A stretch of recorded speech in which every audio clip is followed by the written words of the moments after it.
ကဲအားလုံးမင်္ဂလာပါကျွန်တော်စနေပဲဖြစ်ပါတယ်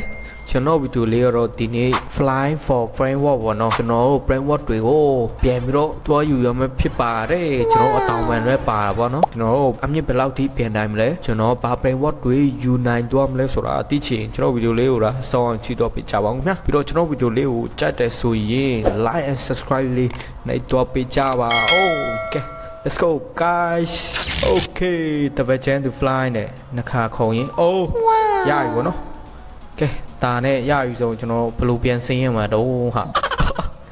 ရောက်ရေးကျွန်တော်ဆင်းကြီးအမြင့်ကိုရောက်သွားကျွန်တော်အော်တိပြီတိဟိုဟာပြန်နဲ့ဟိုဟာခုံတဲ့ဟာကိုပြန်နှိုက်လိုက်ပြန်ဆင်းရပေါ့နော်ကဲရပြီပေါ့နော် Okay ကျွန်တော်စပြီတော့ပြန်တန်းနေပြီခမညာကဲရောက်မှာ slow ပါတယ် what the fuck 10 hours later ကဲကျွန်တော်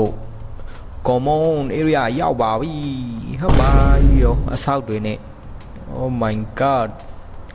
ကဲကျွန်တော် framework စီးကြည့်တော့ရှာလဲပေါ့နော်ကဲကျွန်တော်တွေ့ပြီ okay what the fuck ဘိုင်တော့ပြုတ်ကြ okay ရိုက်pipi potato ဝါဟာရရေးစိတ်ကိုမရှိဘူးဗျာကြည့်လိုက်ပါဦးပြန်နေတာလေကဲ